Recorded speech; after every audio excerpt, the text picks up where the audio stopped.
চলে এসেছি রয় and Roy coaching ক্লাসের পক্ষ থেকে তোমাদের জন্য একটি সুন্দর ভিডিও নিয়ে। আজকে যে বিষয়বস্তু নিয়ে আমরা আলোচনা করব বা যে চ্যাপ্টারটা নিয়ে আলোচনা করব সেটি খুব গুরুত্বপূর্ণ একটি চ্যাপ্টার।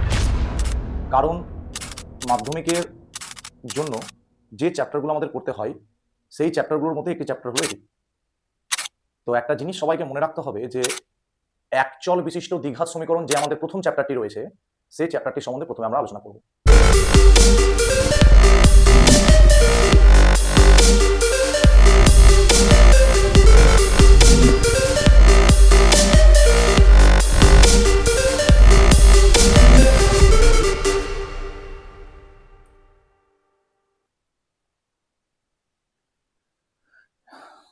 তো চলে এসেছি রয় অ্যান্ড রয় কোচিং ক্লাসের পক্ষ থেকে তোমাদের জন্য একটি সুন্দর ভিডিও নিয়ে। আজকে যে বিষয়বস্তু নিয়ে আমরা আলোচনা করব বা যে চ্যাপ্টারটা নিয়ে আলোচনা করব সেটি খুব গুরুত্বপূর্ণ একটি চ্যাপ্টার। কারণ মাধ্যমিকের জন্য যে চ্যাপ্টারগুলো আমাদের করতে হয় সেই চ্যাপ্টারগুলোর মধ্যে একটি চ্যাপ্টার হলো এটি। তো একটা জিনিস সবাইকে মনে রাখতে হবে যে একচল বিশিষ্ট দ্বিঘাত সমীকরণ যে আমাদের প্রথম চ্যাপ্টারটি রয়েছে সেই চ্যাপ্টারটি সম্বন্ধে প্রথমে আমরা আলোচনা করব। কারণ এই চ্যাপ্টারের প্রথম দিন আমাদের ধারণা হবে, তারপর দিন লেকচার স্টার্ট হবে। যে লেকচার আজকে প্রথম লেকচারটা হচ্ছে ধারণার উপরে। তারপরে যে লেকচারটা আমরা দিব সেই লেকচারটা হচ্ছে তোমার কোষে দেখি 1.1, তারপরে হবে কোষে দেখি 1.2, তারপরে কোষে দেখি 1.3, এরকম করে আমাদের প্রতি চ্যাপ্টারগুলো হবে। তো তোমরা নিশ্চিন্ত থাকতে পারো যে এখান থেকে তোমরা যে কনসেপ্টটা পাবে তোমরা সেই চ্যাপ্টারটা মানে এই চ্যাপ্টারটা করার জন্য তোমাদের এনাফ, যা ইম্পর্টেন্ট প্রশ্ন দেব। আর সব থেকে বড় কথা যে একটা চ্যাপ্টার করতে গেলে যেটা সব থেকে বেশি দরকার পড়ে সেটা হচ্ছে তোমার কি, যে সেই চ্যাপ্টারটা সম্বন্ধে ঠিকঠাক ধারণা ক্লিয়ার করা। তুমি যদি ঠিকঠাক ধারণা ক্লিয়ারই না করতে পারো তাহলে তুমি ঠিক বুঝতে পারবে না যে চ্যাপ্টারটা স্টার্ট কিভাবে করবে। অঙ্ক তো সবাই পারে, কিন্তু অঙ্ক যদি একটু ঘুরিয়ে দেওয়া হয় তখন কি হবে? কারণ মাধ্যমিক বোর্ড আমার আর তোমার মতে কোশ্চেন করবে না, তাদের যেটা মনে হবে তারা সেই কোশ্চেনটা করবে। তাহলে আমাদের প্রথম কথা কি, যে আমাদেরকে এই জিনিসটা মাথায় রাখতে হবে যে আমরা দশম শ্রেণীতে যখন উঠেছি আমাদের প্রতিটা চ্যাপ্টারকে করতে হবে। শুধু দশম শ্রেণী বলে নয়, যে কোনো ক্লাসের ক্ষেত্রে, যে কোনো অঙ্কের বিষয়ের ক্ষেত্রে আমাদেরকে এই জিনিসটা খুব ভালোভাবে জেনে রাখতে হবে যে আমরা প্রথমে চ্যাপ্টারের ধারণাটা ক্লিয়ার করব, তারপরে চ্যাপ্টারের অঙ্ক করব। কারণ ধারণা যতক্ষণ না ক্লিয়ার হবে ততক্ষণ, তুমি ভাবো একটা কথা, তুমি যদি ধারণা না ক্লিয়ার করে অঙ্ক করো তাহলে কি হতে পারে? তুমি যদি ধারণা না ক্লিয়ার করে অঙ্ক করো তাহলে সেই চ্যাপ্টারটা করতে তোমার কাছে হয়তো তুমি কোশ্চেন গুলো পারছো করতে, কিন্তু তোমার হয় সেই জিনিসটা অ্যাকচুয়ালি মুখস্থের মতন হবে। আর যদি তোমার ধারণা ক্লিয়ার থাকে তাহলে তোমাকে হয়তো এক দুটো অঙ্ক করে দেওয়ার পরে তুমি নিজেই করতে পারবে। আর নিজে করাটা সব থেকে বেশি জরুরি। অঙ্ক জিনিসটা কখনো শিক্ষক শিখিয়ে দেয়, ওদের কি পথ দেখানো, অঙ্কটা তোমাকে নিজেকে শিখতে হবে। কারণ সব থেকে বড় কথা হচ্ছে যে অঙ্কের যে জিনিসটা, যে সাপোজ তুমি একটা ভাবো, আমি একটা কনসেপ্ট তোমাকে বলি, যে তুমি কোন অঙ্কটা ভুলবে সেই অঙ্কটাই না, যে অঙ্কটা তোমাকে শিক্ষক করিয়ে দেবে সেই অঙ্কটাই ভুলবে তুমি, কিন্তু তুমি মিলিয়ে নেবে যে অঙ্কটা তুমি নিজে করেছো সেই অঙ্কটা কিন্তু তুমি মরার আগের দিনেও ভুলবে না। তাহলে তোমাকে প্রধান কাজ অঙ্কের ক্ষেত্রে ভীতি দূর করার জন্য যেটা রাখতে হবে, যে নিজে অঙ্ক করার প্রবণতা তৈরি করতে হবে। তাই নিজে অঙ্ক করার প্রবণতা যদি তৈরি করতে পারো, ধারণাটা যদি ঠিকঠাক ভাবে নিতে পারো, বুঝতে পারো, তাহলে তোমাদের কাছে জলের থেকেও সহজ হয়ে যাবে। তাহলে আজ দেরি না করে আমরা শুরু করি আজকের ক্লাস একচল বিশিষ্ট দ্বিঘাত সমীকরণ, যেখানে আমাদের প্রথম দিন হবে শুধুমাত্র ধারণা। তো চলো দেখা যাক, আর বেশি কথা বলে লাভ নেই, ক্লাস শুরু করা যাক।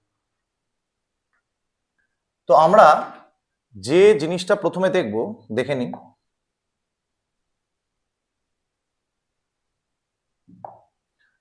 আমরা দেখে নিচ্ছি যে চ্যাপ্টারটার নাম একচল বিশিষ্ট দ্বিঘাত সমীকরণ। কেনই বা হলো এই চ্যাপ্টারের নাম একচল বিশিষ্ট দ্বিঘাত সমীকরণ? একটা জিনিস মাথায় রাখবে যে একচল বিশিষ্ট হওয়ার পিছনে আগে কারণটা আমরা জানবো, কেনই বা একচল বিশিষ্ট বলা হয়। ঠিক আছে, রাশি দুই প্রকার, এই কথাটা মাথায় রেখো। কি কি? চলরাশি আর একটা ধ্রুব রাশি।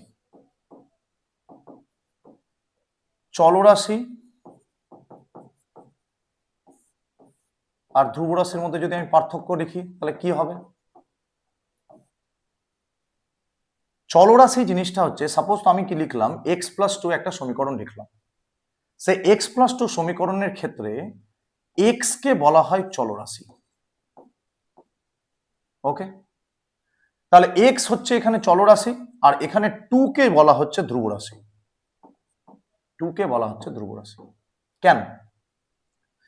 একটা জিনিস মনে রাখো যে চলরাশি বলা হয় চলমান, চলমান যে রাশি, চলমান যে রাশি। ধ্রুব রাশি যে রাশি চলমান নয়, যে রাশি চলমান নয়, অর্থাৎ যে রাশিকে পরিবর্তন করা যাবে না, যে রাশিকে পরিবর্তন করা যাবে না, পরিবর্তন করা যাবে না, বোঝা গেল? যে রাশিকে পরিবর্তন করা যাবে না। তাহলে আমি যদি দেখে নিই এখানে চলরাশির ক্ষেত্রে x+2 যদি একটা সমীকরণ হয়, এটা কিন্তু একটা রৈখিক সমীকরণ, এটা কিন্তু একটা রৈখিক সমীকরণ। কেন বা রৈখিক সমীকরণ তা পরে বলছি আমি। এটা একটা রৈখিক সমীকরণ। x+2 এর ক্ষেত্রে যদি আমি x এর মান 1 চুজ করি, তাহলে আমরা x+2 এর ক্ষেত্রে x এর মান যদি আমি 1 চুজ করি, x এর মান যদি 1 চুজ করি, তখন আমরা কি পাবো? 1 + 2 = 3 পাবো। আমি যদি x+2 চুজ করি, তখন আমরা কি পাবো? 2 + 2 4 পাবো। x এর মান যদি 3 চুজ করি, 3 + 2 5 পাবো। এইভাবে যতবার আমি x এর মান চেঞ্জ করব, আমরা কি করব? আলাদা আলাদা ভ্যালু পাবো। তাহলে এতে বোঝা যাচ্ছে যে x এর মানটা পরিবর্তন হচ্ছে তখনই, x এর মানটা যখনই পরিবর্তন করছি তখন আমাদের ভ্যালুটা আলাদা আলাদা আসছে। তার মানে কি? রাশিটা নিশ্চয়ই তাহলে চলমান রয়েছে, রাশিটা নিশ্চয়ই চলমান রয়েছে, নিশ্চয়ই তাহলে চলমান রয়েছে, রাশিটা নিশ্চয়ই চলমান। ক্লিয়ার? ঠিক তেমনি আমরা যদি ধ্রুব রাশির ক্ষেত্রে করি x+2 = 0, এখানে x এর মান আমি চেঞ্জ করলাম না, কিন্তু আমি যদি বলি x এর মান 1 চুজ করলাম, কিন্তু আমি কি এটা পারবো? 1 + 2 এখানে 3 হবে। এই যে 2টা, এই যে 2টা, এই 2 কে কিন্তু আমরা কখনো পরিবর্তন করতে পারবো না। তুমি যদি চাঁদে নিয়ে যাও তাও তুমি x+2 = x এর মান 1 পুট করে 3 পাবে। আর তুমি যদি পৃথিবীতে করো সেখানেও তুমি x+2 = 3 পাবে, x এর মান 1 চুজ করে। তাহলে কি এই যে পাশে 2টা রয়েছে তাকে আমরা কখনো চেঞ্জ করতে পারবো না। তাহলে যাকে চেঞ্জ করতে পারা যায় না তাকে বলা হয় চলরাশি, ধ্রুব রাশি। আর যাকে চেঞ্জ করতে পারা যায়, অর্থাৎ আলাদা আলাদা ভ্যালুতে আলাদা আলাদা মান পাই, তখন সেই রাশিটাকে আমরা বলবো চলরাশি। এটুকু তোমাদের ক্লিয়ার হলো আশা করি। তাহলে আমরা চলরাশিটা জেনে নিলাম। তাহলে চলরাশি তাহলে কি হলো? চলরাশি হলো যে রাশিটা চলমান, আর যে রাশিটা চলমান নয় তাকে বলবো ধ্রুব রাশি। তাহলে এবার আমরা দেখে নেব যে এক চল কথাটা বলা হয়েছে কেন। এক চল, এই যে চলরাশি, এখানে কি তুমি বলতে পারো স্যার এই চলরাশি কি তোমার এক্সই হয় শুধু? না না না, কে বলেছে হয় এক্স? এক্স হতে পারে, ওয়াই হতে পারে, জেড হতে পারে, ইউ হতে পারে, ভি হতে পারে, ডাব্লিউ, যেটা তুমি ধরতে পারো। তবে যেটা এক্স সহগ নয়, অর্থাৎ অর্থাৎ আমি যদি বলি যেটা সংখ্যা, শুধুমাত্র সংখ্যা, এখানেও কিন্তু এক্স এর সহগ রয়েছে, এক্স এর সহগ 0। আমি যদি বলি x+2, এক্স এর পাওয়ার এখানে 1 আর এখানে এক্স এর পাওয়ার কত? 0। এবার আমরা কি জানি যে কোনো কিছুর পাওয়ার কিন্তু 1 হয়। তাহলে যে কোনো কিছুর পাওয়ার যদি 1 হয়, তাহলে আমরা এখানে বলতে পারি এই যেহেতু 2 × 1 = 2 হয়, তাহলে আমরা ওই জন্য x+2 = কি লিখি? x+2 × x⁴ মানে 2 × 1 মানে x+2 লিখি। তাহলে আমরা সংখ্যা যেহেতু রয়েছে, যদি মনে রাখার জন্য বলা যায়, যেখানে আমাদের শুধুমাত্র সংখ্যা রয়েছে, ঠিক আছে, এই যে সংখ্যাটা, একে আমরা কি করতে পারবো না? চেঞ্জ করতে পারবো না। তাই এই রাশিটাকে আমরা বলবো ধ্রুব রাশি, আর এখানে এক্স কে আমরা বলবো চলরাশি। ক্লিয়ার এইটুকু? এবার আমাদেরকে জেনে নিতে হবে যে এখানে একচল কেন কথাটা উল্লেখ করা হয়েছে। একচল কথাটা উল্লেখ কেন করা হয়েছে? একচল, একচল কথাটির মানে হলো, ভালো করে বুঝবে, তুমি ভাবলে একটা সমীকরণ লিখলে x plus two equal to zero, এটা একটা রৈখিক সমীকরণ, এটি একটি রৈখিক সমীকরণ। আমি বলেছিলাম পরে বলবো কেন রৈখিক সমীকরণ। আমরা যদি চলে যাই একটু পেছনের কনসেপ্টে, মানে আমি পূর্ব পাঠের পুনরালোচনাতে যদি চলে যাই, সেখানে আমরা সূচক নামে একটা চ্যাপ্টার পড়েছিলাম। সেই সূচকে আমরা দেখেছিলাম যে সূচক এক্স এর সর্বোচ্চ পাওয়ার যদি এই সমীকরণে আমরা দেখতে পাই সূচকের নিয়মাবলী অনুসারে, সেক্ষেত্রে আমরা এক্স এর সর্বোচ্চ পাওয়ার 1 রয়েছে। অর্থাৎ এখানে শুধুমাত্র এক্স এর একটি মাত্র মান পাবো, একটি মাত্র মান পাবো। তাহলে এক্স এর একটি মাত্র মান পাবো। তাহলে যেখানে একটি মাত্র মান পাওয়া যায় তাই জন্য এটাকে বলা হয়, এই জন্য এক্স এর একটি মাত্র মান পাবো, তাই এটা কি এক্স এর সর্বোচ্চ পাওয়ার 1। আবার এটাকে বলা হয় একটি একঘাত সমীকরণ, এটিকে বলা হয় একটি একঘাত সমীকরণ। এবার একে একচল কেন বলছে? যেহেতু আমাদের এখানে শুধুমাত্র চল হিসেবে এক্স ব্যবহৃত হয়েছে, তাছাড়া কি তুমি দেখতে পাচ্ছ এখানে যে এক্স ছাড়া আর কোনো রাশি আছে? ওয়াই, জেড, ইউ, ভি, ডাব্লিউ কিছু নেই। তার মানে শুধুমাত্র যেহেতু এক্স ব্যবহৃত হয়েছে তাই জন্য আমরা এটাকে বলছি চল রাশি, এক চল বিশিষ্ট, মানে একটি মাত্র চল রয়েছে, এক চল বিশিষ্ট। বোঝা গেল? একটি মাত্র চল রয়েছে। তাহলে আমরা এখানে কি কনসেপ্টটা পেলাম? আমরা এখানে কনসেপ্টটা পেলাম যে এক্স প্লাস টু সমীকরণটাতে আমরা দেখতে পেলাম যেহেতু একটি মাত্র চল রয়েছে তাই জন্য এটাকে একচল বিশিষ্ট সমীকরণ বলা হয়। একচল বিশিষ্ট, এক্স এর সর্বোচ্চ পাওয়ার যেহেতু 1, একচল বিশিষ্ট একঘাত সমীকরণ। এটা একচল বিশিষ্ট একঘাত সমীকরণ হয়ে গেল। একঘাত আরো ভালো বলা যাবে একঘাত রৈখিক সমীকরণ, আরো বেশি বেটার, ভালো বলা যাবে এটা। তাহলে আমাদের একচল বিশিষ্ট কেন হলো এটা ক্লিয়ার হয়ে গেছে, আশা করি ক্লিয়ার হয়ে যাওয়ার কথা। এবার আমরা কি দেখে নেব যে এবার চ্যাপ্টারটাতে একচল বিশিষ্টর পরে লেখা ছিল দ্বিঘাত সমীকরণ। এটুকু নিশ্চয় তোমাদের ক্লিয়ার হয়ে গেছে যে একঘাত যদি এক্স এর পাওয়ার 1 হলে যদি একঘাত হয়, তাহলে এটুকু তো শিওর যে এক্স এর পাওয়ার যদি 2 হয় তাহলে তাকে দ্বিঘাত বলবো। এটুকু একদম কম্পালসারি, এটুকু পারবে, তোমরা জানো এটা, বিষয়টা তোমাদের ক্লিয়ার যে এক্স এর পাওয়ার যদি 1 হয় তাকে যদি একঘাত বলে, তাহলে এক্স এর পাওয়ার 2 হলে তাকে দ্বিঘাত, এক্স এর পাওয়ার 3 হলে তাকে ত্রিঘাত সমীকরণ বলে।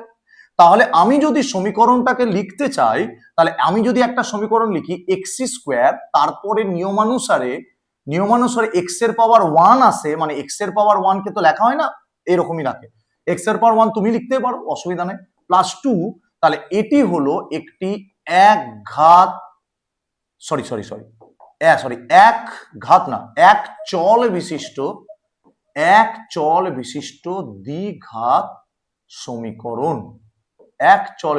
দ্বিঘাত সমীকরণ। তাহলে কি ক্লিয়ার করলাম? এখানে যেহেতু এক্স ব্যবহৃত হয়েছে তাই জন্য এটি একচল বিশিষ্ট, যেহেতু এক্স এর সর্বোচ্চ পাওয়ার এখানে 2 তাই জন্য এর নাম দ্বিঘাত, আর যেহেতু এটি একটি সমীকরণ ইকুয়াল টু 0 রয়েছে, তার মানে সমীকরণের রূপ রয়েছে, তাই জন্য এটি সমীকরণ। তাহলে আমাদের চ্যাপ্টারের সম্বন্ধে দিয়েছে একচল বিশিষ্ট দ্বিঘাত সমীকরণ। অর্থাৎ আমরা এখানে যে কটা জিনিস নিয়ে আলোচনা করব, যে কটা কোশ্চেন নিয়ে আলোচনা করব, সমস্ত দ্বিঘাত সমীকরণ নিয়ে করব। আর সেখানে কি থাকবে? সেখানে সমস্ত চ্যাপ্টারে থাকবে একচল বিশিষ্ট থাকবে, একচল বিশিষ্ট, অর্থাৎ এক্স থাকলে এক্সই থাকবে, ওয়াই থাকলে ওয়াই থাকবে, জেড থাকলে জেডই থাকবে, ইউ থাকলে ইউই থাকবে। তার মানে কি সেখানে এরকম রাশি হবে না, এক্স স্কোয়ার দিয়ে দিলাম, 2y দিয়ে দিলাম, আবার 3 দিয়ে দিলাম, এরকম রাশি থাকবে না। তাহলে কি এখানে দেখো তো এক্স একটা চলরাশি, ওয়াই একটা চলরাশি, অর্থাৎ দুখানা চলরাশি ইউজ হয়েছে, তাহলে এটা নিশ্চয়ই একচল বিশিষ্ট আর হলো না, তাহলে এটা দ্বিচল বিশিষ্ট হয়ে গেল, একচল বিশিষ্ট মানে এক্স এর শুধুমাত্র এক্সই থাকবে। আশা করি ক্লিয়ার হয়ে গেছে, চ্যাপ্টারের নামটা প্রথমে তোমাদের ক্লিয়ার হয়ে গেছে। এটুকু আমি ক্লিয়ার করতে পেরেছি তোমাদেরকে, চ্যাপ্টারের নামটা তোমাদের ক্লিয়ার করতে পেরেছি, খুব ভালো কথা। এরপর আমরা আস্তে আস্তে চ্যাপ্টারটার সম্বন্ধে বাকি কনসেপ্ট গুলো যে কি আছে, যে এই চ্যাপ্টারটা করার জন্য কি কি জিনিস আমাদেরকে জানতে হবে, সেই জিনিসগুলো আমরা জেনে নেব। চলো।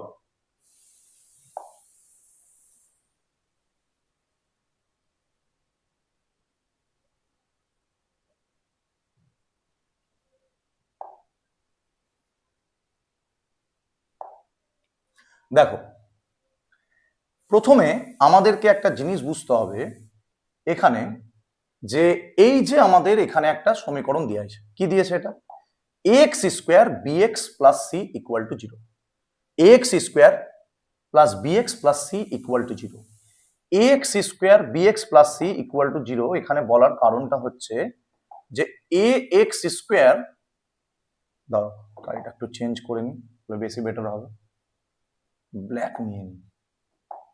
আচ্ছা, x square plus bx plus c equal to 0, এটি হচ্ছে কোন দ্বিঘাত সমীকরণের, একচল বিশিষ্ট দ্বিঘাত সমীকরণের এটি একটি দুই ঘাত। দেখো লেখা আছে, কোন সমীকরণে অজ্ঞাত রাশির বৃহত্তম সূচক 2 হলে তাকে দুই ঘাত বিশিষ্ট সমীকরণ বলে। অর্থাৎ অজ্ঞাত রাশি কি, এক্স তো একটা অজ্ঞাত রাশি, আমরা তো এক্স কে সারা জীবন ধরেই এসেছি যে ধরি এক্স, তাহলে কি এক্স এর ভ্যালু তো আমাদের কাছে ক্লিয়ার নয়, তাহলে এক্স এখানে একটি অজ্ঞাত রাশি, এক্স একটি অজ্ঞাত রাশি। তাহলে এক্স যদি অজ্ঞাত রাশি হয়, তাহলে অজ্ঞাত রাশির সর্বোচ্চ পাওয়ার, সর্বোচ্চ ঘাত যদি 2 হয়, সর্বোচ্চ ঘাত যদি 2 হয়, তাহলে আমরা সেই সমীকরণকে দ্বিঘাত সমীকরণ বলি। এবার এখানে একটা জিনিস দেওয়া আছে, x square bx plus c, এই জিনিসটা কি দেওয়া আছে, প্রথম কথা জানতে হবে যে a x square bx plus c equal to, এটা ইকুয়াল টু 0, এটি হচ্ছে একটি, এটা কি হচ্ছে, x square bx plus c, এটা হচ্ছে তোমার দ্বিঘাত একচল বিশিষ্ট, একচল বিশিষ্ট দ্বিঘাত সমীকরণের, সমীকরণের সাধারণ রূপ। অর্থাৎ সাধারণ রূপ কেন বলেছে, ইংলিশে বলা হয় general form, general form, general form. General form কেন বলেছে, কারণ একটা জিনিস ভালো করে দেখে নাও, যে জেনারেল ফর্ম বা সাধারণ রূপ বলেছে, অর্থাৎ এই সমীকরণকে অনুকরণ করে আমাদের যত পৃথিবীতে দ্বিঘাত সমীকরণ আছে সমস্ত সমীকরণ তৈরি হয়েছে। অর্থাৎ এই সমীকরণকে কেন্দ্র করে আমাদের যত পৃথিবীতে দ্বিঘাত সমীকরণ রয়েছে সব তৈরি হয়েছে, ঠিক আছে, এই সমীকরণকে কেন্দ্র করে। অর্থাৎ আমি যদি বলি এক্স স্কোয়ার, আমি যদি বলি x square bx plus c, এই সমীকরণে একটা কন্ডিশন থাকে, কন্ডিশন কি থাকে, এর মানটা কখনো 0 হবে না। বলছে স্যার কেন এর মান 0 কেন হবে না, হলে কি হতো, অসুবিধাটা কি হতো, যদি এর মান 0 হয়ে যেত তাহলে অসুবিধাটা কি হতো, তাহলে এর মান যদি 0 হয়ে যায় তাহলে তোমাকে ভাবতে হবে, এর মান যদি 0 হয়ে যায়, তাহলে আমি যদি বলি x 0 ইন্টু এক্স স্কোয়ার, এর মান 0 বসালাম, plus b into x plus c equal to 0, তাহলে এটা হয়ে যাবে 0 plus b x plus c equal to 0। তাহলে তোমরা বলো bx plus c equal to 0, তাহলে তুমি কি বলতে পারছো এটাকে আর দ্বিঘাত সমীকরণ থাকলো, এখানে তো এক্স এর সর্বোচ্চ পাওয়ার 1 হয়ে গেল, তাহলে এটা আর দ্বিঘাত সমীকরণ কই থাকলো, তাহলে এটা কি হয়ে গেল, একঘাত সমীকরণ। তাহলে এখানে একটা কন্ডিশন লাগানো হলো, কি যে কন্ডিশন হবে যে এই যে এর মানটা এটা কখনো 0 হবে না, এটা হচ্ছে কন্ডিশন। বাকি তোমার যা কন্ডিশন যেরকম চলে সেটা, অর্থাৎ দ্বিঘাত পদ এখানে কি, দ্বিঘাত পদ হচ্ছে তোমার এক্স স্কোয়ার দ্বিঘাত পদ, একঘাত পদ কি বিএক্স প্লাস সি হচ্ছে একঘাত পদ লিনিয়ার টার্ম, আর কনস্ট্যান্ট টার্ম কি সি, বোঝা গেল। দ্বিঘাত পদটা হচ্ছে কি কোয়াড্রেটিক ফর্মের একটা দ্বিঘাত ফর্ম, ইংলিশে বলা হয় কোয়াড্রেটিক ফর্ম দ্বিঘাতকে, ঠিক আছে। এটা হচ্ছে এক্স হচ্ছে এখানে অজ্ঞাত রাশি বলে দেওয়া আছে, অজ্ঞাত রাশি, একঘাত পদ হচ্ছে এটা, এখানে বি এক্সটা হচ্ছে একঘাত পদ, এখানে এ বি সি, এই যে এ বি সি আমি যে পেলাম, আমি যদি বলি এ বি সি, এখানে এ বি সিটা কি পেলাম, এ হচ্ছে এখানে, বি হচ্ছে, আর সি হচ্ছে ধ্রুবক রাশি, ধ্রুবক রাশি, ধ্রুবক রাশি, ঠিক আছে, এ বি সি হলো ধ্রুবক রাশি। এটুকু তোমাদের আশা করি ক্লিয়ার হয়ে গেছে, এটুকু বোঝাতে পেরেছি। তার মানে আমরা এখান থেকে শিখতে পেলাম, কি শিখতে পেলাম, যে এই জিনিসটা ভালো করে তোমাদের বুঝতে হবে, যে এখানে বুঝতে পারলাম যে x square plus bx plus c equal to zero, এই সমীকরণে এ নট ইকুয়াল টু যদি জিরো হয়, সেই সমীকরণকে অনুকরণ করে আমাদের কি হয়েছে, জিরো বাদে তুমি যা বসাতে পারো, যে কোনো দ্বিঘাত সমীকরণ তৈরি হয়। তাহলে এটি হয়ে গেল দ্বিঘাত সমীকরণের সাধারণ রূপ। তাহলে আমি এই সমীকরণকে অনুকরণ করে কি কোনো দ্বিঘাত সমীকরণ বসাতে পারবো? চেষ্টা করে দেখা যাক। দেখা যাক, একটা বানাচ্ছি আমি দ্বিঘাত সমীকরণ। তুমি দেখো, একটা দ্বিঘাত সমীকরণ আমি বানাচ্ছি, তুমি দেখো। আমি যদি বলি ax square plus bx plus c, মাথায় রাখতে হবে এর মান জিরো নেওয়া যাবে না, ঠিক আছে? তাহলে আমি যদি বলি a ইকুয়াল টু আমি নিলাম 1, b ইকুয়াল টু নিলাম আমি 2, আর c ইকুয়াল টু নিলাম আমি 3। তাহলে আমি কি বললাম, তাহলে আমি, হ্যাঁ তুমি b ইকুয়াল টু 0 নিতে পারো, তাতে কোনো অসুবিধা নেই, c ও নিতে পারো, কিন্তু কখনো a কে কখনো নেওয়া যাবে না 0। তাহলে কি লিখবো এখানে, ax square plus bx plus c। এখানে যদি আমি বসাই a সমান সমান 1, তাহলে 1 into x square plus 2 into x plus c হচ্ছে 3 ইকুয়াল টু 0। তাহলে এখান থেকে আমি পেলাম x square plus 2x plus 3 equal to 0।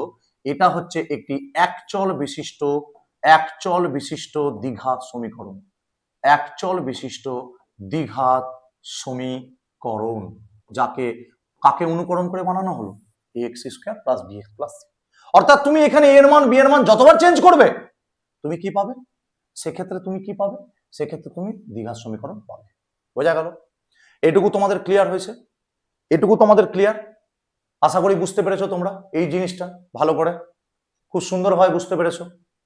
চলো নেক্সট দেখা যাক। এবার আমরা দেখে নেব যে সমীকরণের প্রকারভেদ, যে এই যে সমীকরণ কত রকমের হতে পারে। একটা বিশুদ্ধ দ্বিঘাত সমীকরণ হয়, একটা মিশ্র দ্বিঘাত সমীকরণ হয়। তো বিশুদ্ধ দ্বিঘাত সমীকরণটা কি, অজ্ঞাত রাশির দুই সূচক পদ থাকে কিন্তু এক সূচক পদ কোনো পদ থাকে না। অর্থাৎ দুই সূচক পদ থাকবে কিন্তু এক সূচক যুক্ত কোনো পদ থাকে না, ঠিক আছে? অর্থাৎ যদি তুমি বলো বিশুদ্ধ দ্বিঘাত সমীকরণ, অর্থাৎ এরকম রাশিটা যে x square plus 2x plus 3 equal to 0, এরকম একটা সমীকরণ, ঠিক আছে? যেখানে তুমি কি দেখতে পাচ্ছ, যে এক সূচক যুক্ত কোনো পদ থাকে না। এক সূচক যুক্ত মানে এই যে পদটা এক্স এর পাওয়ার যে সর্বোচ্চ এক সূচক যুক্ত, এটা দ্বিসূচক যুক্ত, এই পদটা থাকবে না। যদি এই পদটা না থাকে তাহলে সেই যে সমীকরণটা আমরা পাবো, সেই সমীকরণটাকে আমরা বলবো বিশুদ্ধ দ্বিঘাত সমীকরণ। বোঝা গেছে? এই সমীকরণটাকে আমরা বলবো বিশুদ্ধ দ্বিঘাত সমীকরণ। এটুকু বোঝা গেছে তোমাদের? এই সমীকরণটাকে আমরা বলবো বিশুদ্ধ দ্বিঘাত সমীকরণ। এরপরে আমরা দেখে নেব যে এখানে আমাদের রয়েছে মিশ্র দ্বিঘাত সমীকরণ, অর্থাৎ অজ্ঞাত রাশির 1, 2 উভয় সূচক পদ থাকবে। অর্থাৎ এটা যদি এক সূচক পদ না থাকে, তাহলে এখানে দুটোই সূচক পদ যদি থাকে, তাহলে তাকে আমরা কি বলবো, মিশ্র দ্বিঘাত সমীকরণ। অর্থাৎ x square plus 7x plus 12, এখানে একটা এক্সাম্পল দেওয়াই আছে। এখানে দেখো কি রয়েছে, দুই সূচক পদ যুক্ত পদ রয়েছে আর এক সূচক পদ যুক্ত পদ রয়েছে, তাহলে এটার কি বলবো আমরা, মিশ্র দ্বিঘাত সমীকরণ। এটা আমাদের ক্লিয়ার হয়ে গেছে, একটা বিশুদ্ধ দ্বিঘাত সমীকরণ, একটা মিশ্র দ্বিঘাত সমীকরণ। খুব সুন্দর। নেক্সট দেখা যাক। এবার আমরা চলে আসি বীজ বা রুট। বীজ বা রুট জিনিসটা কি? বীজ বা রুট জিনিসটা হচ্ছে যে এখানে তোমাকে যদি বলা হয় যে খুব সুন্দরভাবে আমি যদি তোমাকে জিনিসটা আমি বোঝাতে চাই, যে suppose a x square plus b x plus c equal to 0, এই যে সমীকরণটা এক্স এর যে মানের জন্য সমীকরণটি সিদ্ধ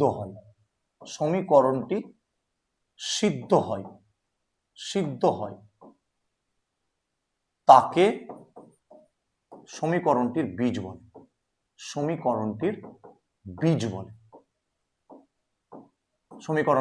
বলে।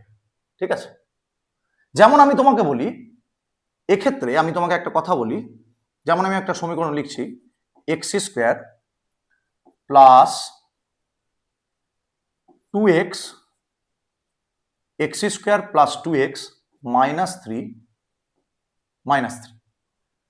Equal to 0। তুমি ভাবো যে এটা হচ্ছে বাম পক্ষ, এটা হচ্ছে ডান পক্ষ, ভেবে না। তাহলে আমি বলছি বাম পক্ষে তুমি এক্স এর ভ্যালু কি চুজ করলে ডান পক্ষ মিলবে? তাহলে এক্স এর ভ্যালু তুমি ভাবো, সাপোজ তুমি এক্স এর ভ্যালু 1 চুজ করলে, 1 করলে, তাহলে আমি বলছি তাহলে 1 চুজ করলে তাহলে এই সমীকরণ অনুযায়ী তুমি যদি বসাও তাহলে কি হবে? 1 এর স্কোয়ার 2 ইন্টু 1 মাইনাস 3, তাহলে কত হলো 1 প্লাস 2 মাইনাস 3, তাহলে কত 3 মাইনাস 3 ইকুয়াল টু 0। বোঝা গেল? 3 মাইনাস 3 ইকুয়াল টু 0। তাহলে 3 মাইনাস 3 ইকুয়াল টু যখন 0 বোঝা গেল, তার মানে কি এক্স এর মান 1 এর জন্য, এক্স এর মান 1 এর জন্য এই সমীকরণটার 0 প্রমাণিত হলো, অর্থাৎ সিদ্ধ করলো। অর্থাৎ এক্স এর মান 1 যদি আমি বসাই তাহলে এক্স এর মান 1 বসালে এখানে 0 প্রমাণিত হলো। অর্থাৎ এটা দিয়ে আমি কি বুঝতে পারলাম? এক্স ইকুয়াল টু 1, অর্থাৎ এক্স এর একটি মান 1 এই সমীকরণকে সিদ্ধ করলো। তাহলে আমি বলতে পারি এই 1টা হলো একটি বীজ। তাহলে 1টা হলো একটি বীজ। এটুকু ক্লিয়ার? 1টা হলো একটি বীজ। আশা করি এটা জিনিস ক্লিয়ার হয়ে গেছে, খুব ভালোভাবে ক্লিয়ার হয়ে যাওয়ার কথা। ঠিক আছে, আশা করি তাহলে এটা ক্লিয়ার হয়ে গেছে। তাহলে এক্স এর এবার আমাকে বলতে হবে, এখানে একটা জিনিস তোমাদের জানা আছে যে এখানে তোমাকে একটা গোল্ডেন রুলস বলে একটা রুলস আমি লিখেছি, সেটা হচ্ছে একটি দ্বিঘাত সমীকরণের শুধুমাত্র দুটি বীজ থাকে, কোনো দ্বিঘাত সমীকরণের দুটির বেশি বীজ থাকতে পারে না। এই কথাটার মানে কি দাঁড়ালো? কথাটার মানে দাঁড়ালো, তোমাকে আমি বুঝিয়ে দিচ্ছি। কথাটার মানে হচ্ছে, সাপোজ তুমি দেখো কিরকম কথাটা হচ্ছে, সাপোজ তুমি দেখো এই জিনিসটা, আমি যদি তোমাকে বলি একটা কথা যে x square plus bx plus c, আমরা সমীকরণের সর্বোচ্চ ঘাত, সমীকরণের সর্বোচ্চ ঘাত দেখে আমরা বলবো যে সমীকরণের বীজ কতটা থাকবে। আমি বলছি সমীকরণের সর্বোচ্চ ঘাত হচ্ছে 2, তাহলে এক্স এর সর্বোচ্চ পাওয়ার, এক্স এর সর্বোচ্চ পাওয়ার হচ্ছে 2, এক্স এর সর্বোচ্চ ঘাত হলো 2, অর্থাৎ এক্স এর দুটি বীজ থাকবে, দুটি বীজ থাকবে। যদি 3 হতো সর্বোচ্চ পাওয়ার তাহলে 3টি বীজ থাকতো। তার মানে কি 3টি বীজ থাকতো মানে, অর্থাৎ এই সমীকরণকে যদি আমি সমীকরণকে সমাধান করি, অর্থাৎ কোন দ্বিঘাত সমীকরণকে, কোন দ্বিঘাত সমীকরণকে, কোন দ্বিঘাত সমীকরণকে যদি আমি সমাধান করি, যদি আমি সমাধান করি, যদি আমি সমাধান করি, তাহলে আমি সব সময় এক্স এর দুটো মান পাবো, এক্স এর দুটো মান পাবো, এক্স এর দুটো মান পাবো। আর এই দুটো মান যে পেলাম, অর্থাৎ এই দুটো মানই কি করবে? সেই সমীকরণটাকে সিদ্ধ করবে। আর এই দুটো মানকেই আমরা বলবো, কি বলবো? এই দুটো মানকে আমরা বলবো যে সেই সমীকরণের এটি হলো বীজ, সেই সমীকরণেরই এটি হলো একটি বীজ। আশা করি এটা জিনিস ক্লিয়ার হয়েছে তোমাদের, তোমরা বুঝতে পেরেছো এই জিনিসটা, খুব ভালোভাবে বুঝতে পেরেছো। ঠিক আছে, চলো এবার নেক্সট দেখা যাক। এবার এবার আমরা একটা জিনিস প্রথমে জেনে নেব, এই চ্যাপ্টারে কিছু অঙ্ক রয়েছে, যে অঙ্কগুলো করার জন্য তোমাদের এই কনসেপ্টটা দরকার হয়েছে। কি কনসেপ্ট? বলছে সহগের সাথে বীজের সম্পর্ক। সহগটা জেনে নি, সহগ কি? বলছে x square plus bx plus c, x square plus bx, এখানে এক্স স্কোয়ারের সহগ, সহগ অর্থাৎ সাথী, পাশে কে বসে আছে, পাশে কে বসে আছে সেই হচ্ছে সহগ। তোমার পাশে তোমার বন্ধু বসে আছে, তোমার সহগ হলো সে বন্ধু। সহগকে তো বন্ধু বলা হয়, সমার্থক শব্দ, তাই না? তাহলে এক্স স্কোয়ারের সহগ এখানে যদি আমাকে বার করতে দেয় তাহলে সেটা হলো এ, এক্স এর সহগ যদি আমাকে বার করতে দেয় সেটা হচ্ছে বি, এবং ধ্রুবক রাশি অর্থাৎ এক্স এর পাওয়ার 0, এখানে কিছু নেই মানে এক্স এর পাওয়ার 0, এক্স এর পাওয়ার 0 এর সহগ হচ্ছে সি। ক্লিয়ার হয়েছে বিষয়টা? আশা করি এই বিষয়টা ক্লিয়ার হয়েছে তোমাদের। তাহলে সহগ জিনিসটা তোমরা ঠিক বুঝতে পেরেছো। এরপর আমরা দেখে নেব এখানে যে আমাদের এই সহগের সাথে বীজের সম্পর্কটা কি রয়েছে, সহগের সাথে বীজের সম্পর্কটা কি রয়েছে। ঠিক আছে, চলো দেখে নেওয়া যাক সহগের সাথে বীজের সম্পর্ক। ঠিক আছে,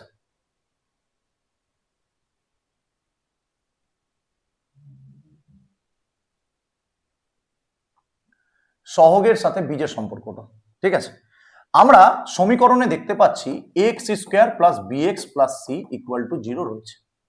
এক্ষেত্রে আমরা জানি যে এই সমীকরণের রুটস, রুটস কথাটার মানে আমরা তো পড়লাম রুটস মানে বীজ, রুটস মানে বীজ, রুটস রয়েছে আলফা বিটা আমরা যদি ধরে নিই, রুটস যদি আলফা বিটা ধরে নিই, তাহলে আলফা আর একটা বীজ, বিটা একটা বীজ, যেহেতু দুটো বীজই থাকবে কারণ আমরা জানি এক্স এর সর্বোচ্চ পাওয়ার 2, তাহলে দুটো বীজই থাকবে শুধুমাত্র।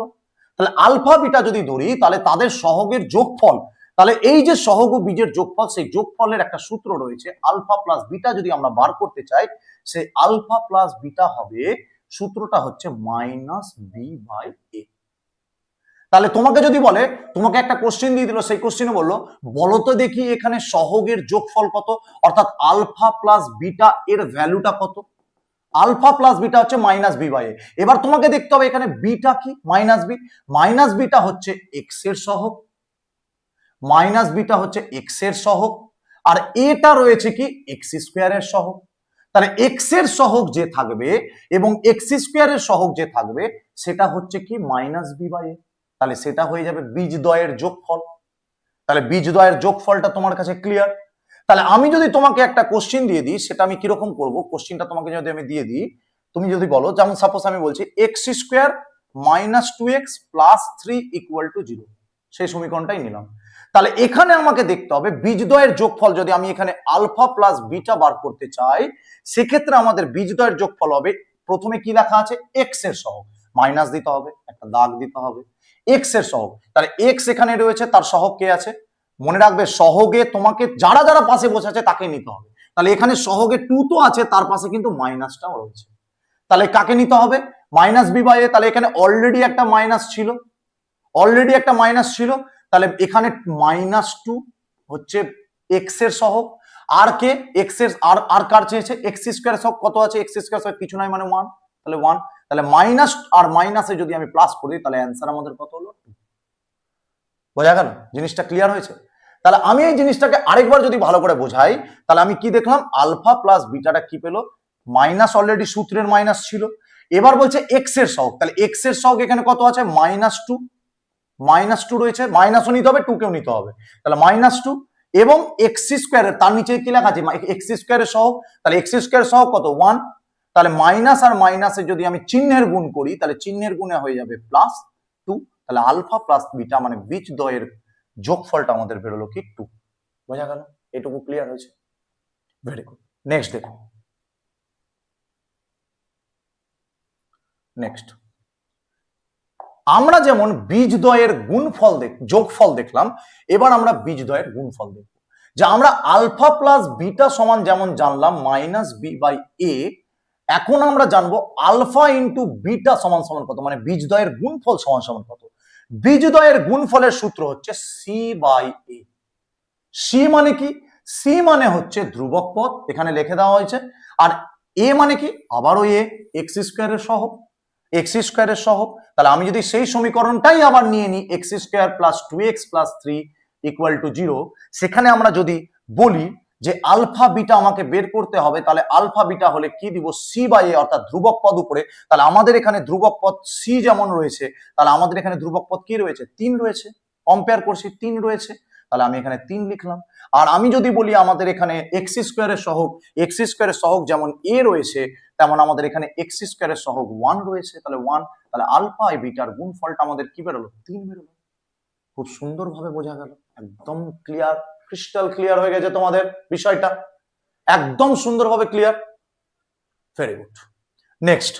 নেক্সট আমরা কি দেখে নেব, নেক্সট চলো, তোমরা যখন অঙ্ক করবে দেখবে সমস্ত কিছু তোমাদের চোখের সামনে জল করছে জিনিসগুলো, চাপ নাই, আমি পিডিএফটা দিয়ে দেবো, আমি ডেসক্রিপশনে পিডিএফটা দিয়ে দেবো, তোমরা ওখান থেকে ডাউনলোড করে নেবে, ঠিক আছে। আচ্ছা দেখো, এবার আমাদেরকে কি দেখতে হবে,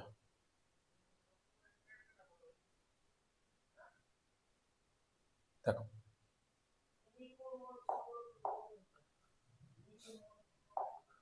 বলছে ভালো করে বুঝবে যে এখানে বীজ জানা থাকলে সমীকরণ গঠন, যদি তুমি কোনো বীজ জানা থাকে, যদি বীজ দুটি আলফা বিটা হয়, যদি তোমার কাছে বীজ দুটি আলফা বিটা হয়, তাহলে আলফা বিটা যদি তোমার কাছে জানা থাকে তাহলে তুমি কিন্তু সমীকরণ গঠন করতে পারবে।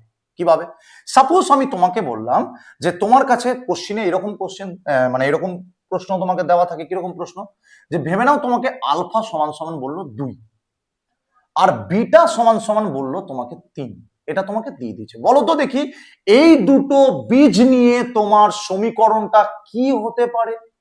এই দুটো বীজ নিয়ে সমীকরণটা যেটা হবে সেটা যদি আমি কপি করার চেষ্টা করি এই সমীকরণটাকে, এই রূপটাকে, তাহলে কি হতে পারে? তাহলে প্রথমে তোমাকে সমীকরণ তৈরি করার জন্য এখানে সব থেকে বেশি যে দরকার আলফা প্লাস বিটা, বলছে আলফা প্লাস বিটা। তাহলে আলফা প্লাস বিটা তোমার কাছে আগে বেশি করে তোমাকে আলফা প্লাস বিটা জানা দরকার, ঠিক আছে?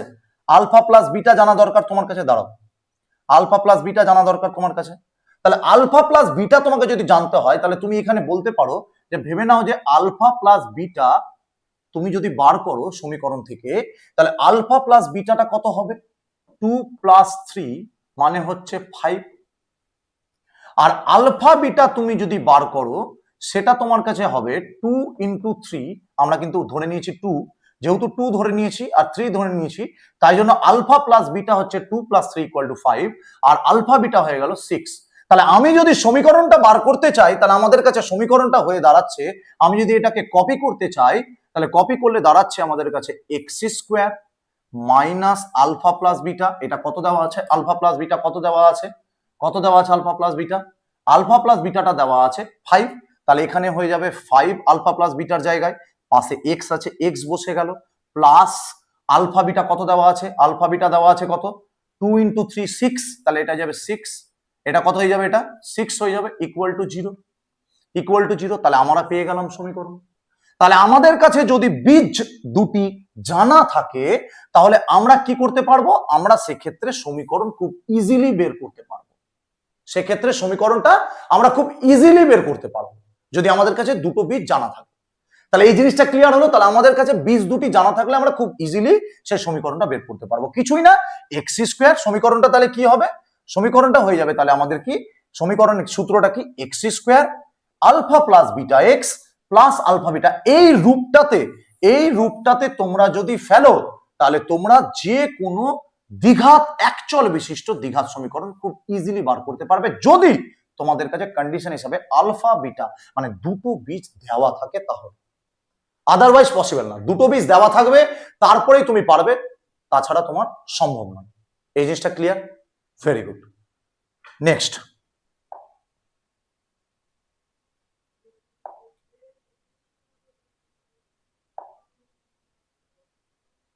আমরা দেখে নিই।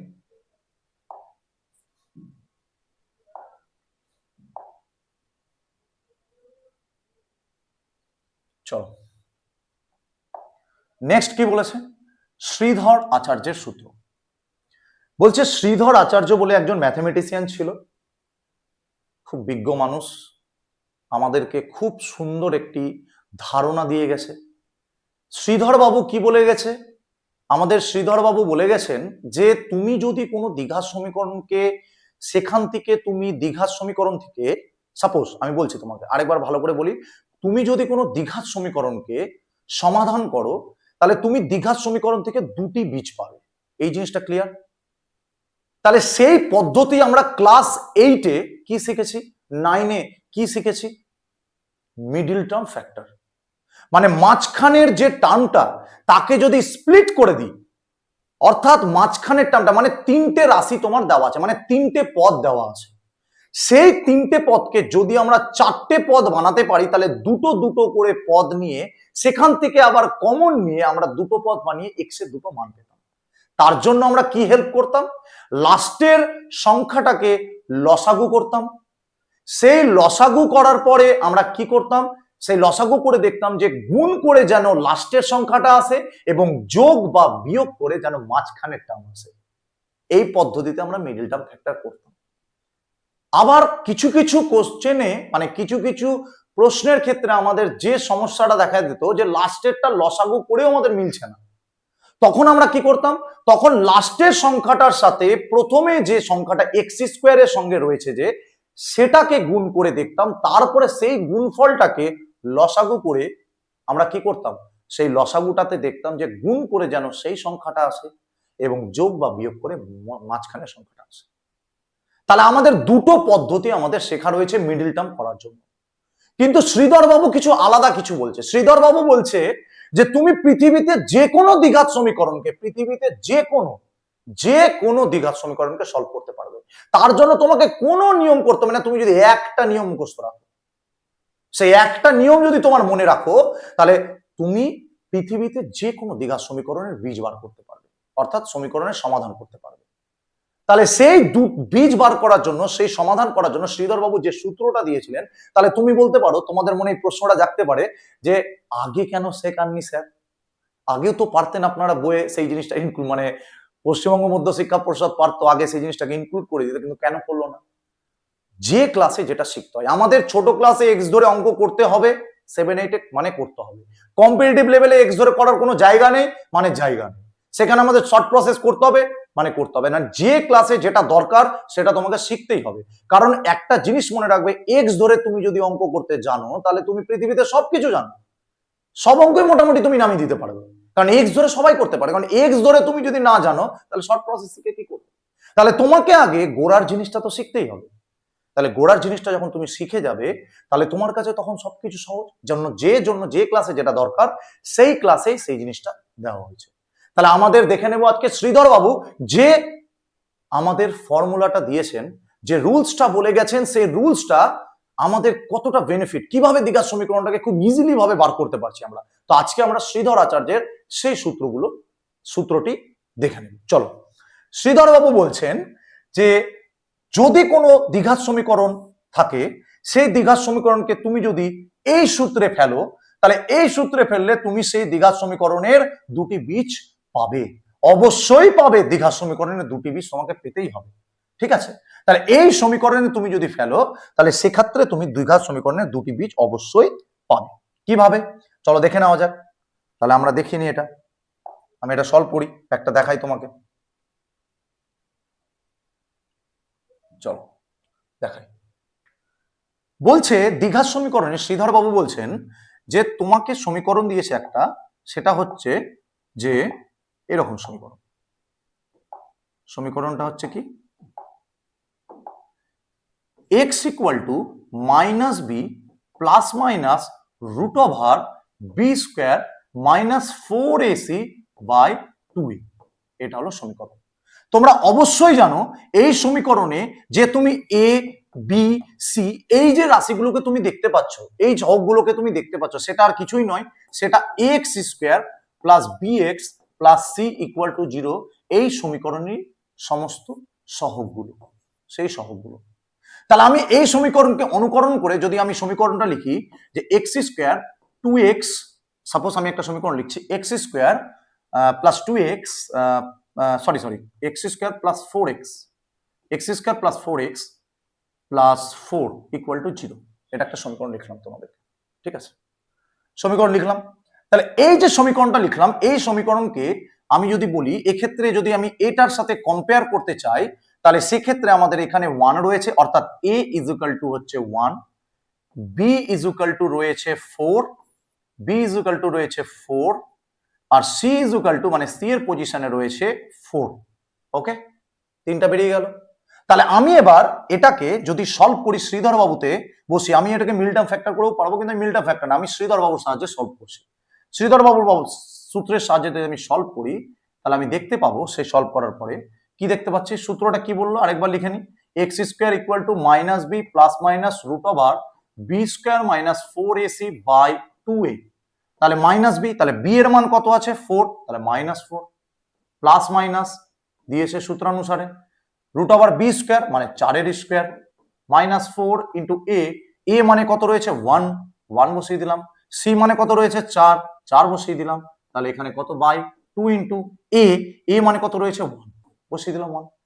তাহলে আমি এখানে কি দেখতে পেলাম, এটাকে সলভ যদি করি, -4 প্লাস মাইনাস √16 মাইনাস 4 × 4, এটাকে যদি আমি গুণ করি, তাহলে 4 × 4 হয়ে যাবে 16, আর 1 এর সাথে গুণ করলে একই হয়, তাহলে 16 - 16 বাই কত 2, আর এখানে কি পেলাম -4 প্লাস মাইনাস 16 থেকে 16 বাদ দিলে 0, আর 0√0/2, তাহলে আমি এখানে পেলাম -4 প্লাস মাইনাস 0/2 পেয়ে গেলাম, রাশিটা আমি পেয়ে গেছি। এবার এই রাশিটাকে আমি যদি x এর বলে, স্যার এবার আমি কি করে x এর দুটো মান পাবো, দেখে নাও কি করে পাচ্ছি। আমি লিখছি একবার x = একবার প্লাসটা নেব, একবার মাইনাসটা নেব। -4 + 0/2, -4 + 0 করলে কত? -4ই হবে, তাহলে এখানে পেলাম -2। আরেকবার কি নেব? আরেকবার নেব x ইকুয়াল টু, আরেকবার কি নেব? x equal two -4, x equal two -4 -0/2, একবার প্লাসটা নিলাম, একবার মাইনাসটা নিলাম, -0/2 -4/2 ইকুয়াল টু -2। অর্থাৎ x এর এখানে আমি দুটো ভ্যালু পেলাম, -2 অর্থাৎ x এর দুটি বীজ হলো -2 -2।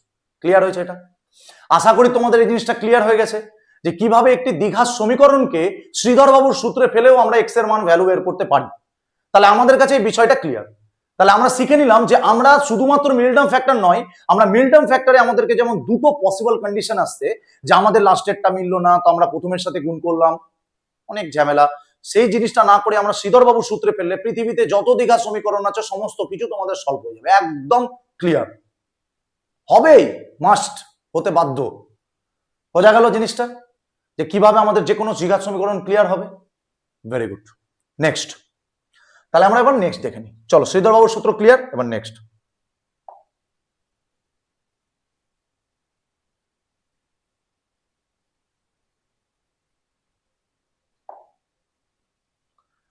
নেক্সট,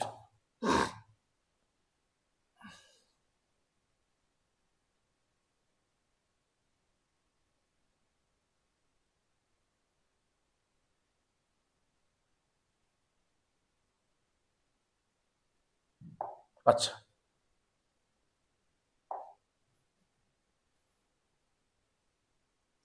চলো আমরা দেখে নিই এই জিনিসটা।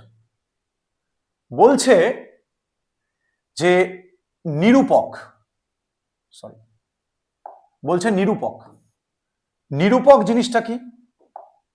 নিরূপক জিনিসটা হচ্ছে, ভালো করে বুঝবে, নিরূপক হচ্ছে আমরা যে শ্রীধরবাবুর সূত্রে x equal to -b plus minus √b² - 4ac by 2a এই যে পেলাম, সেক্ষেত্রে b² - 4ac এই যে রাশিমালাটা, এটাকে বলা হয় নিরূপক। অর্থাৎ এই নিরূপককে ইংলিশে বলা হয় ডিসক্রিমিনেন্ট। ডিসক্রিমিনেন্ট নিরূপক। কাজ কি? এটি সমীকরণের বীজদ্বয়ের প্রকৃতি, অর্থাৎ একটি বীজ x এর যে ভ্যালু আমাদের বেরোচ্ছে সেটা হবে বাস্তব না অবাস্তব, সেটা আমাদেরকে জানতে সাহায্য করে এই যে b² - 4ac। তাহলে b² - 4ac এর কাজ হলো কি? এ আমাদেরকে কি জানতে সাহায্য করে? যে সেই যে বীজদ্বয় তার প্রকৃতিটা কেমন হবে, সে বাস্তব হবে না অবাস্তব হবে না কাল্পনিক হবে, সেই সমস্ত বিষয়ে ধারণার জন্য আমাদেরকে কে হেল্প করে? এই b² - 4ac।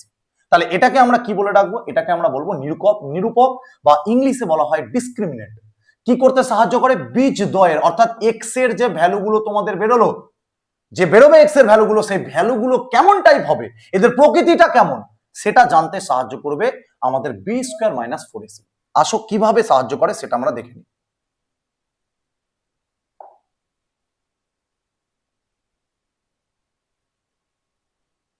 বলছে কি হবে, দেখো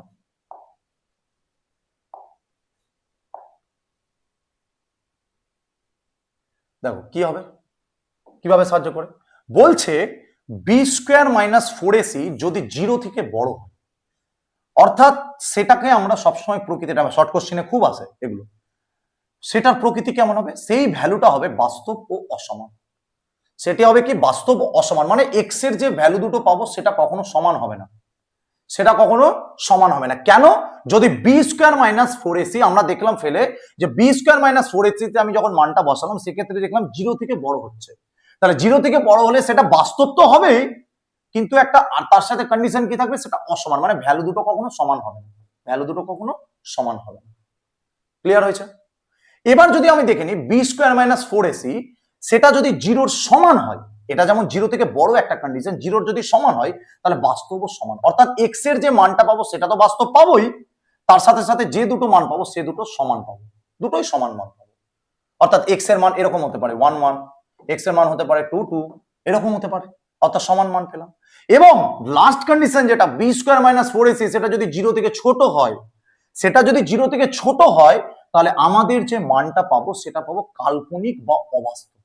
অর্থাৎ অবাস্তব বা কাল্পনিক মানে এই জিনিসটা নিয়ে একটা কনসেপ্ট তোমাদেরকে আমি দিই, খুব ভালো কথা। কাল্পনিক বা অবাস্তব এই জিনিসটা কি, কেনই বা কাল্পনিক অবাস্তব বলো, হঠাৎ করে কাল্পনিকের নাম কেন আসলো, কাল্পনিক জিনিসটা কি, কি এমন জিনিস কাল্পনিক, কাল্পনিক জিনিসটা সম্বন্ধে তোমাদের তো জানতে হবে।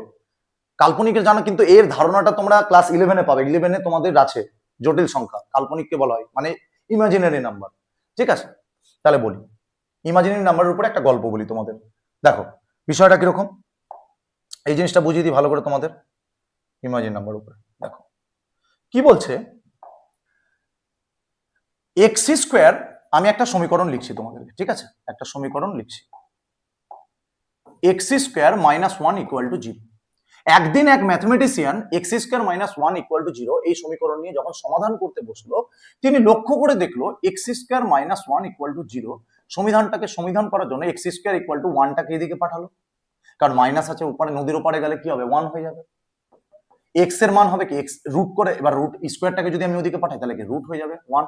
আর আমরা জানি রুটের ভিতর থেকে সবসময় প্লাস মাইনাস 1 বেরোয়। কেন প্লাস মাইনাস 1 হলো, কারণ আমরা জানি প্লাস 1 কে স্কোয়ার করলে 1 হয় আর মাইনাস 1 কে স্কোয়ার করলে 1 হয়। তাহলে দুই ক্ষেত্রে যখন আমাদের 1 পাচ্ছি, আসলে রুটটাই তো হচ্ছে অ্যাকচুয়ালি স্কোয়ারের থেকে এসছে, কারণ রুটটাই তো স্কোয়ার, একটা স্কোয়ার রুট, একটা স্কোয়ার রুট আর একটা স্কোয়ার, দুটোই তো একই জিনিস, স্কোয়ারটাই হচ্ছে স্কোয়ার রুট। তাহলে আমরা প্লাস 1 কে স্কোয়ার করলে যেমন 1 পাচ্ছি, মাইনাস 1 কে স্কোয়ার করলেও আমরা 1 পাবো। অর্থাৎ প্লাস মাইনাস 1 আমরা রুটের ভিতর থেকে সবসময় পাবো। তাহলে খুব ভালো কথা, এটা মান পেল।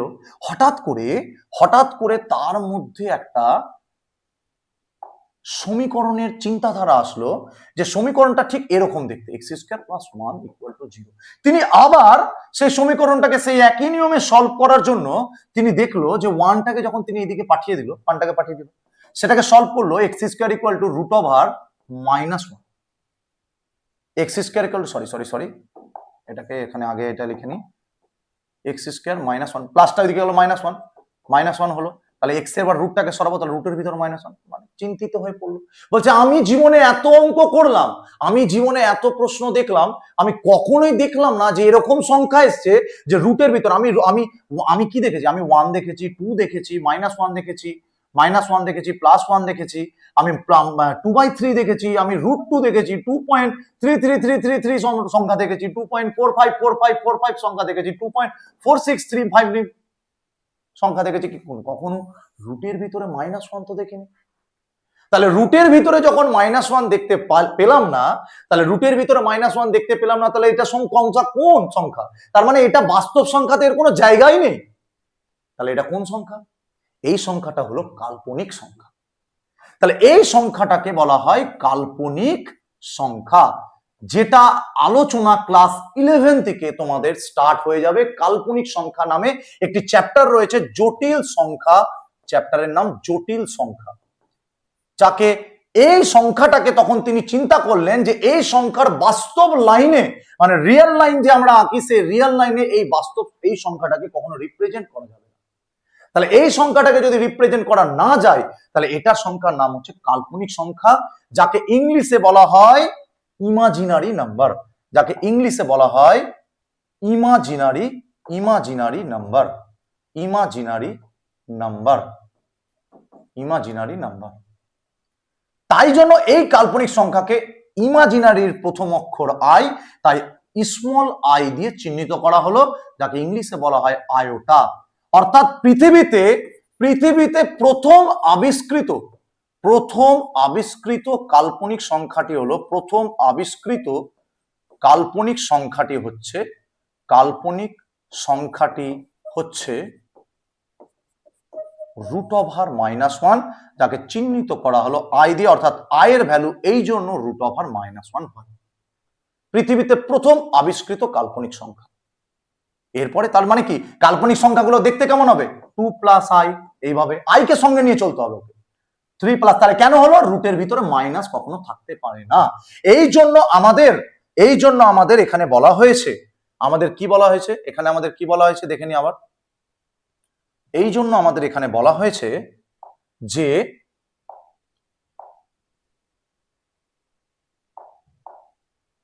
এই জন্য আমাদের b square minus four ac এটা জিরো থেকে ছোট, অর্থাৎ b square minus four ac যখনই জিরো থেকে ছোট হবে, অর্থাৎ রুটের ভিতরে যখন, কারণ এই কন্ডিশনে কি আসবে, জিরো থেকে ছোট মানে কি বলেছে, জিরো থেকে ছোট তো minus one, one plus one এগুলো, অর্থাৎ এমন একটি ভ্যালু আসছে এক্স এর মান হয়তো মাইনাস ওয়ান এসছে, আর সেটাকে রুট করে দেখতে পাচ্ছে যে রুটের ভিতরে মাইনাস ওয়ান, অর্থাৎ এই ভ্যালুটা রুটের ভিতরে মাইনাস ওয়ান এসছে, অর্থাৎ সলভ করার পর দেখছে রুটের ভিতরে মাইনাস আসছে, তাহলে সেই সংখ্যাটাকে কি বলছে, তখন সেটা কোন কি হবে, কাল্পনিক হবে, এবং বাস্তবে তার কোনো অস্তিত্ব নেই, তাই জন্য তার নাম অবাস্তব। ক্লিয়ার হয়ে যাবে বিষয়টা? আশা করি একদম ক্রিস্টাল ক্লিয়ার তোমাদের জিনিসগুলো। তাহলে এই জিনিসগুলো আমাদের খুব ভালো করে বুঝতে হবে, না হলে কিন্তু আমরা অঙ্ক করতে পারবো না, একদম পরিষ্কার কথা আমি জানিয়ে দিই। তাহলে এই জিনিসটা পুরো ক্লিয়ার হয়েছে তোমাদের, যে b square minus four ac less than zero হলো, তাই জন্য কাল্পনিক ও অবাস্তব আমাদের হলো। Very good. নেক্সট আমরা দেখে নিই।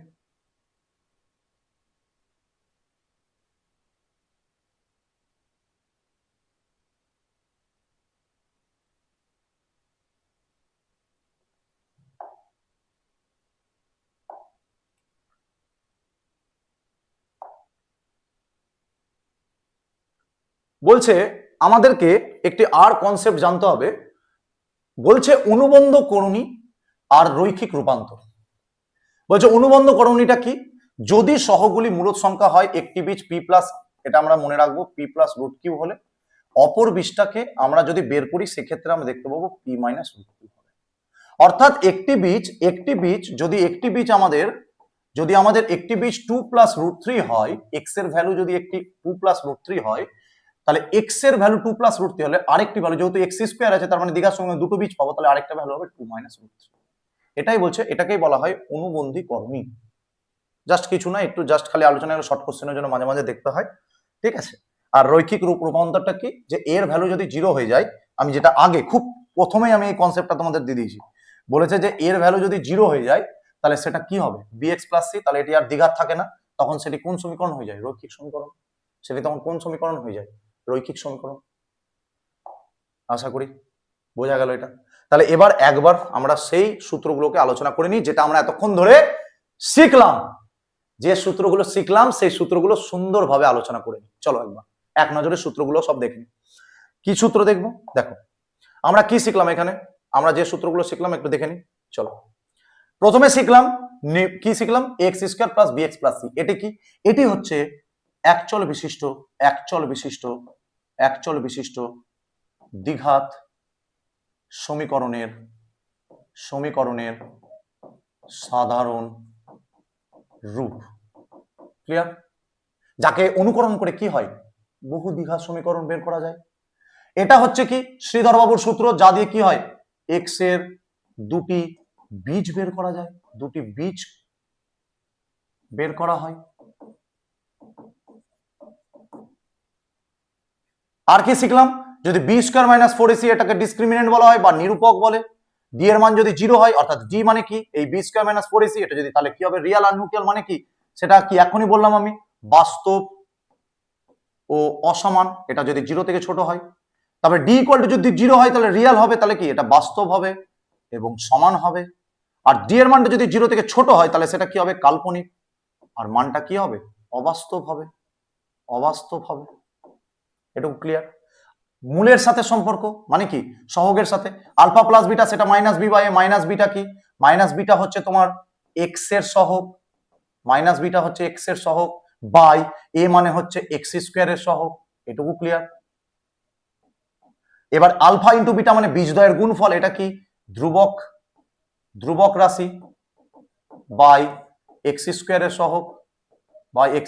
সহগ, আর কি শিখলাম, সমীকরণ গঠন, এখানে সমীকরণ গঠন, x square plus alpha beta মানে বীজদ্বয়ের যোগফল জানা থাকলে, অর্থাৎ আলফা আর বিটা যদি আমাদেরকে জানা থাকে তাহলে আমাদের আলফা বিটার এখানে যোগফলটা বের করবো এবং গুণফলটা বের করলে আমরা কি পাবো, একটি দ্বিঘাত সমীকরণ পাবো।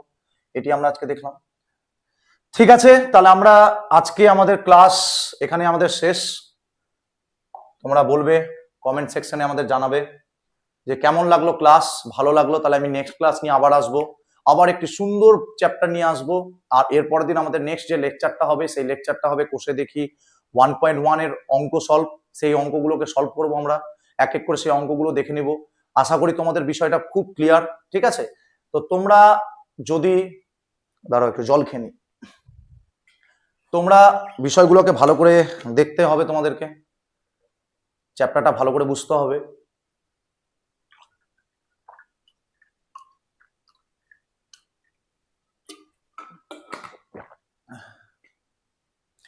তোমাদেরকে ভালো করে বুঝতে হবে জিনিসগুলোকে। আমি চেষ্টা করব তোমাদেরকে সমস্ত ফ্রি ক্লাস এখানে দেওয়ার। আমার চ্যানেলে সমস্ত কিছু ফ্রি থাকবে, কোনো ফ্রি অফ কস্ট তুমি সব পাবে, ঠিক আছে? কোনো রকম কস্ট কিছু দিতে হবে না, কোনো সাবস্ক্রিপশন কোনো কিছু কিছু না, একদম ফ্রি অফ কস্ট তুমি পাবে সবকিছু। বেস্ট কন্টেন্ট, এরকম ব্যাপার না যে আমি টাকা নিলে বেশি ভালো পড়াতাম বা টাকা কম নিব না বলে খারাপ করে পড়াবো না। আমি যেমন পড়াই তেমনই পড়াবো, ঠিক আছে? আমাকে সত্যি কথা বলতে চ্যানেলটাকে গ্রো করতে হবে, ঠিক আছে? চ্যানেল গ্রো করার জন্য আমাকে যা করা দরকার, আমাকে যত ভিডিও দেওয়া দরকার, আমাকে বেশি বেশি করে ভিডিও না দিলে চ্যানেলটা মরে যাবে, একদম মরে যাবে চ্যানেলটা, পুরো পুরো একদম খেলে যাবে জিনিসটা। তো তোমাকে বুঝতে হবে কি চ্যানেলটাকে ভালো করে দাঁড় করানোর জন্য আমাকে যা ভিডিও করতে হয় করব। তোমরা পাশে থেকো, তোমরা আমাকে সাপোর্ট করো, সাবস্ক্রিপশন করবে, সাবস্ক্রাইব করবে, তুমি সাবস্ক্রাইব করবে, এইটুকু হেল্প আমাকে করে দিও। সাবস্ক্রাইব করো, শেয়ার করো বন্ধুদের কাছে, যেন তারাও এই সুযোগটা পায় এগুলো জিনিস দেখার, ঠিক আছে? তো আশা করি তোমাদের যদি ভালো লেগে থাকে তোমরা কমেন্ট সেকশনে বলবে, আমি নেক্সট ভিডিও নিয়ে আসবো। তোমাদের রেসপন্সই আমাকে আরো বেশি বেশি করে ইন্সপায়ার করবে যে আমি তোমাদেরকে আরো ভিডিও দিই, আমার ভেতর থেকে আরো জ্ঞান যাতে তোমরা জানতে পারো, আমি সব কিছু যাতে তোমাদেরকে দিতে পারি, ঠিক আছে? এবার বিষয়টা ভালো করে তোমাদেরকে দেখতে হবে আর ভালো করে বুঝতে হবে। পড়াশোনাটাকে খুব ভালোভাবে নাও। মাধ্যমিকে প্রথম দিন থেকে যদি তুমি না পড়ো, একদম সত্যি কথা বলছি, একদম অফিসিয়ালি ভাবে প্রুফ আছে, ইনঅফিসিয়ালি অফিসিয়ালি দুইভাবে প্রুফ। কি প্রুফ? যে তুমি যদি ভালো করে প্রথম থেকে না পড়ো তাহলে তোমার মুশকিল।